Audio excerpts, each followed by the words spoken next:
आपके लिए रहस्य डॉक्टर जॉन हेज़लिन। चारों ओर यहाँ तक कि हमारे शरीर को देखने पर भी हमें जो नज़र आता है वह आइसबर्ग का सिर्फ ऊपरी हिस्सा है।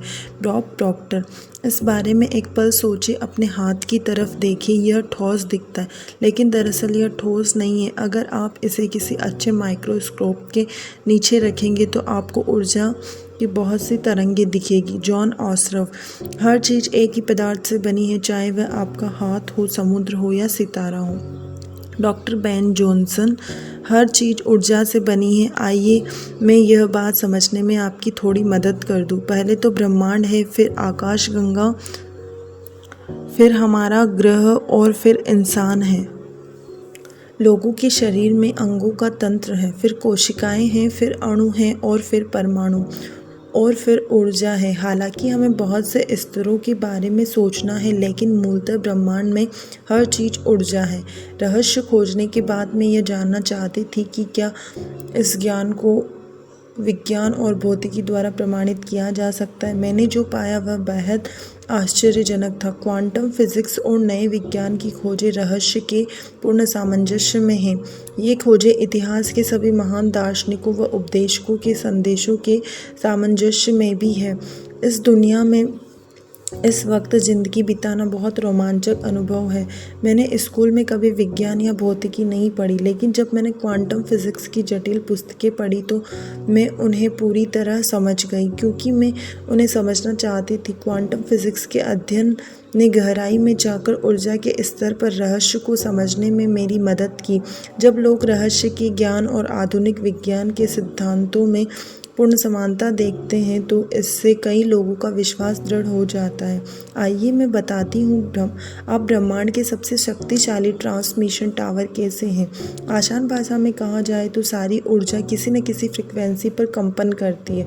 ऊर्जा होने के कारण आप भी एक फ्रिक्वेंसी पर कंपन वाइब्रेशन करते हैं, और आपकी फ्रिक्वेंसी तय करने वाली चीज़ यह होती है कि आप उस समय क्या सोच रहे हैं और महसूस कर रहे हैं। आप जो चीज़ें चाहते हैं वे भी ऊर्जा से बनी है और कंपन कर रही है। ब्रह्मांड की हर चीज़ ऊर्जा है। यहाँ पर वह तत्व प्रकट होता है जब आप अपनी मनचाही चीज़ के बारे में सोचते हैं और उस फ्रिक्वेंसी को भेजते हैं तो कुछ होता है। आप उस चीज़ की ऊर्जा को उस फ्रिक्वेंसी पर कंपन करने का कारण देते हैं और इस तरह आप उसे खुद तक ले आते हैं।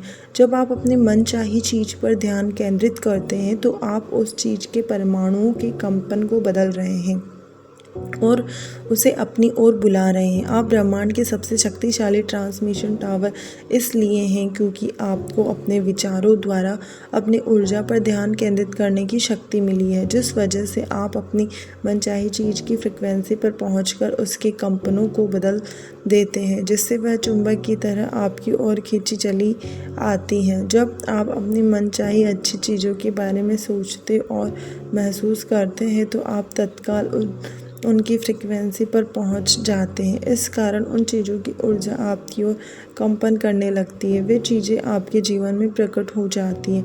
आकर्षण का नियम कहता है कि समान चीज़ें समान चीज़ों को आकर्षित करती है। आप ऊर्जा के चुंबक हैं, इसलिए आप अपनी मनचाही चीज़ में विद्युत ऊर्जा भर देते हैं। इंसान अपनी खुद की चुंबकीय ऊर्जा का प्रबंधन करता है। कोई बाहरी व्यक्ति उसके लिए सोच नहीं सकता या महसूस नहीं कर सकता। हमारे विचार और भावनाएं हमारी फ्रिक्वेंसी तय करती है। 100 साल पहले जब इतनी सारी वैज्ञानिक खोजें नहीं हुई थी, तब भी चार्ल्स हॉनेल जानते थे कि ब्रह्मांड कैसे काम करता है। ब्रह्मांडीय मस्तिष्क सिर्फ ज्ञान नहीं है, लेकिन यह उपादान सब्सटेंस है। यह उपादान वह आकर्षण शक्ति है जो आकर्षण के नियम द्वारा इलेक्ट्रॉनों को करीब लाती है, जिससे वे परमाणु बनाते हैं। फिर इसी नियम द्वारा परमाणु मिलकर अणु बनाते हैं। अणु भौतिक आकार लेते हैं और इस तरह हम पाते हैं कि यह नियम हर प्रकटीकरण के पीछे की रचनात्मक शक्ति है। सिर्फ परमाणुओं की ही नहीं, बल्कि संसार की, ब्रह्मांड की, हर चीज़ की जिसकी मूर्त कल्पना की जा सकती है। Charles Haanel. Bob Proctor. आप चाहे जिस शहर में रहते हो, मुझे यकीन है कि आपके शरीर में इतनी संभावित शक्ति है कि आप लगभग एक सप्ताह तक अपने पूरे शहर में रोशनी कर सकते हैं। इस शक्ति के प्रति जागरूक बनना बिजली का तार बनना है। ब्रह्मांड बिजली का तार, लाइव तार है। इसमें हर व्यक्ति के जीवन की हर स्थिति से निपटने के लिए पर्याप्त ऊर्जा है। जब व्यक्ति का मस्तिष्क ब्रह्मांडीय मस्तिष्क को स्पर्श करता है तो इसे उसकी सारी शक्ति मिल जाती है। जेम्स रे, ज़्यादातर लोग इस भौतिक शरीर से खुद को परिभाषित करते हैं, लेकिन आप भौतिक शरीर नहीं हैं। माइक्रोस्कोप के नीचे आप ऊर्जा के क्षेत्र हैं। हम ऊर्जा के बारे में ये जानते हैं कि आप एक क्वांटम फिजिसिस्ट के पास जाकर पूछते हैं कि यह दुनिया किस चीज़ से बनी है, वह जवाब देगा ऊर्जा से। ऊर्जा का वर्णन करें, ठीक है, इसे बनाया नष्ट किया जा सकता है। यह हमेशा थी, हमेशा रही है। हर चीज़ जो विद्यमान थी हमेशा विद्यमान होती है। यह आकार द्वारा और आकार के बाहर बदलती रहती है। आप किसी धर्मशास्त्र के पास जाकर सवाल पूछते हैं कि ब्रह्मांड किसने बनाया, वह जवाब देगा ईश्वर ने। ठीक है, ईश्वर का वर्णन करें, हमेशा था और हमेशा रहेगा, कभी बनाया नष्ट नहीं किया जा सकता। जो हमेशा था हमेशा रहेगा, आकार में, आकार द्वारा और आकार के बाहर बदलता रहेगा। देखा, वर्णन वही है, बस शब्दावली अलग अलग है। तो अगर आप सोचते हैं कि आप सिर्फ मांस के टुकड़े हैं जो गोल गोल घूम रहे हैं, तो दोबारा सोच लें। आप आध्यात्मिक इंसान हैं। आप एक ऊर्जा क्षेत्र हैं जो एक वृहद ऊर्जा क्षेत्र में कार्यरत हैं। यह सब आपको आध्यात्मिक कैसे बनाता है? इस सवाल के जवाब को मैं रहस्य के सबक का बहुत शानदार हिस्सा मानती हूँ। आप ऊर्जा हैं और ऊर्जा को बनाया नष्ट नहीं किया जा सकता। ऊर्जा बस आकार बदलती है और इसका मतलब है आपका सच्चा सार, आपकी सच्ची ऊर्जा हमेशा रही है और हमेशा रहेगी। आप कभी अस्तित्व के बाहर नहीं हो सकते। गहरे स्तर पर आप भी यह बात जानते हैं कि क्या आप नहीं रहने की कल्पना कर सकते हैं? आपने अपने जीवन में जो भी देखा और अनुभव किया है, क्या उसके बावजूद आप नहीं रहने की कल्पना कर सकते हैं? आप इसकी कल्पना कर ही नहीं सकते क्योंकि यह असंभव है। आप शाश्वत ऊर्जा हैं। एक ब्रह्मांडीय मस्तिष्क। डॉक्टर जॉन हेज़लिन, क्वांटम मैकेनिक्स और क्वांटम कॉस्मोलॉजी इसकी पुष्टि करते हैं कि ब्रह्मांड मूलतः विचार से उत्पन्न होता है और हमारे चारों ओर की यह सारी सामग्री बस विचारों का प्रकटीकरण है। अंततः हम ब्रह्मांड के स्रोत हैं और जब हम अनुभव द्वारा इस शक्ति को प्रत्यक्ष रूप से समझ लेते हैं तो हम अपनी शक्ति का प्रयोग करके अपनी मनचाही चीज़ों को पाना शुरू कर सकते हैं। किसी भी चीज़ की रचना कर लें, अपनी चेतना के क्षेत्र के भीतर से कोई भी चीज़ रच लें, क्योंकि आपकी चेतना अंततः उस ब्रह्मांडीय चेतना का हिस्सा है जो ब्रह्मांड को चलाती है। आप उस शक्ति का नकारात्मक प्रयोग करते हैं या सकारात्मक, यह इस बात पर निर्भर करता है कि हम सेहत के संदर्भ में किस तरह के शरीर, किस तरह के माहौल को उत्पन्न करते हैं। हम न सिर्फ अपनी खुद की तकदीर बनाते बल्कि अंततः ब्रह्मांडीय तकदीर भी बनाते हैं। हम ब्रह्मांड के निर्माता हैं, इसलिए मानवीय क्षमता की दरअसल कोई सीमा नहीं है। जिस हद तक हम इन गहरे अंतर संबंधों को पहचानते हैं और इस्तेमाल करते हैं, उसी हद तक हम अपनी शक्ति का प्रयोग करते हैं और इसका संबंध अंततः हमारे विचार के स्तर से होता है। कुछ महानतम उपदेशकों और अवतारों ने ब्रह्मांड का वर्णन डॉक्टर हेज़लिन की तरह ही किया है और कहा है कि हर मौजूद चीज़ ब्रह्मांडीय मस्तिष्क का अंश है और ऐसी कोई जगह नहीं है जहाँ सर्वव्यापक मस्तिष्क, यूनिवर्सल माइंड, न हो। यह हर चीज़ में व्याप्त है। सर्वव्यापक मस्तिष्क संपूर्ण ज्ञान, संपूर्ण प्रज्ञा और संपूर्ण आदर्श है और यह हर चीज़ है और एक ही समय में हर जगह है। अगर हर चीज़ सर्वव्यापक ब्रह्मांडीय मस्तिष्क है और यह मस्तिष्क हर जगह विद्यमान है तो यह आप में भी है। मैं अब यह समझने में आपकी मदद करती हूँ कि आपके लिए इसका क्या मतलब है। इसका मतलब है कि हर संभावना पहले से ही मौजूद है। सारा ज्ञान, भविष्य की सारी खोजें और आविष्कार संभावनाओं के रूप में ब्रह्मांडीय मस्तिष्क में मौजूद है और मानवीय मस्तिष्क द्वारा बाहर निकाले जाने का इंतज़ार कर रहे हैं। इतिहास की हर रचना और आविष्कार भी ब्रह्मांडीय मस्तिष्क से निकला है, चाहे वह व्यक्ति यह बात जानता हो या न जानता हो। आप इससे अपनी मनचाही चीज़ें पा सकते हैं। आप अपनी जागरूकता और अद्भुत कल्पना शक्ति के प्रयोग से ऐसा कर सकते हैं। अपने चारों तरफ उन आवश्यकताओं को देखें जो पूरी होने का इंतज़ार कर रही हैं। कल्पना करें कि क्या किसी आवश्यकता को पूरा करने के लिए हमारे पास महान आविष्कार हैं। आवश्यकताओं की तलाश करें और फिर कल्पना करें और उनकी पूर्ति के बारे में सोचकर उसे साकार कर लें। आपको खोज या आविष्कार ढूंढने के लिए मेहनत नहीं करनी है। सर्वव्यापक मस्तिष्क में वह संभावना पहले से ही मौजूद है। आपको तो बस अपने मस्तिष्क को अंतिम परिणाम पर केंद्रित रखना है और वह आवश्यकता पूरी करने की कल्पना करना है। अगर आप इतना कर देते हैं तो आप उसे साकार कर लेते हैं। जब आप मांगते हैं और महसूस करते हैं और यकीन करते हैं तो आपको मिल जाएगा। विचारों की असीमित आपूर्ति इंतज़ार कर रही है कि आप उनका दोहन करें और उन्हें साकार करें। हर चीज़ आपकी चेतना में मौजूद है। देवी मस्तिष्क एकमात्र सच्चाई है। चार्ल्स फिलमोर।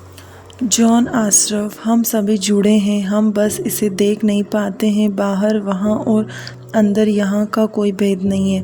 ब्रह्मांड में हर चीज़ जुड़ी है। यह एक बृहद ऊर्जा क्षेत्र है।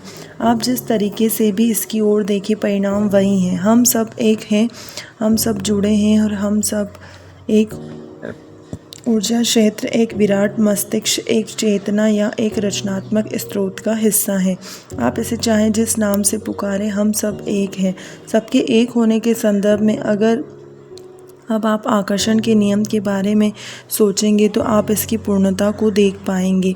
आप समझ जाएंगे कि किसी दूसरे के बारे में आपके नकारात्मक विचार लौटकर आपको ही नुकसान क्यों पहुंचाएंगे। हम एक है। आपको तब तक नुकसान नहीं पहुंचाया जा सकता जब तक कि आप उन नकारात्मक विचारों और भावनाओं को भेजकर उस नुकसान को अस्तित्व में न लाएं। आपको चुनाव की स्वतंत्र इच्छा दी गई है, लेकिन जब आप नकारात्मक विचार और भावनाएं रखते हैं तो आप खुद को एकल और समग्र अच्छाई से अलग कर लेते हैं। किसी भी नकारात्मक भाव पर गौर करें। उनमें से हर एक का आधार डर है। वे अलगाव के विचारों और खुद को दूसरों से अलग देखने के कारण उत्पन्न होते हैं। प्रतिस्पर्धा अलगाव का उदाहरण है। पहली बात तो यह है कि जब आपके मन में प्रतिस्पर्धा के विचार आते हैं तो उनका कारण अभाव की मानसिकता है। जैसे आपके हिसाब से आपूर्ति सीमित है। आप कह रहे हैं कि हर एक के लिए पर्याप्त चीज़ें नहीं हैं, इसलिए हमें उन्हें पाने के लिए प्रतिस्पर्धा और संघर्ष करना होगा।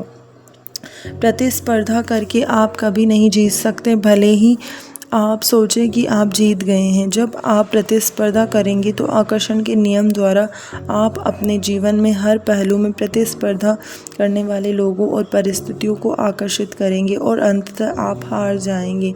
हम सब एक हैं, इसलिए जब आप प्रतिस्पर्धा करते हैं तो आप खुद के खिलाफ प्रतिस्पर्धा करते हैं। आपको प्रतिस्पर्धा को अपने दिमाग से बाहर निकालना होगा और अपने मस्तिष्क को सृजनात्मक बनाना होगा। सिर्फ अपने सपनों अपनी भविष्य दृष्टि पर ध्यान केंद्रित करें और सारी प्रतिस्पर्धा को समीकरण से बाहर निकाल दें। ब्रह्मांड हर चीज़ की आपूर्ति करता है। हर चीज़ ब्रह्मांड से आती है और आकर्षण के नियम के माध्यम से लोगों, परिस्थितियों और घटनाओं द्वारा आप तक पहुंचाई जाती है। आकर्षण के नियम को आपूर्ति के नियम जैसा ही माने। यही वह नियम है जो आपको असीमित आपूर्ति से अपनी मनचाही चीज़ पाने में समर्थ बनाता है। जब आप अपनी मनचाही चीज़ की आदर्श फ्रिक्वेंसी भेजते हैं तो आदर्श लोग, परिस्थितियाँ और घटनाएं आपकी ओर आकर्षित होंगे और आप तक वह चीज़ पहुंचा देगी। लोग आपको आपकी मनचाही चीज़ नहीं दे रहे हैं। अगर आपके मन में यह गलत धारणा है तो आप कमी अनुभव करेंगे, क्योंकि आप बाहरी संसार और लोगों को आपूर्ति का स्रोत मानते हैं।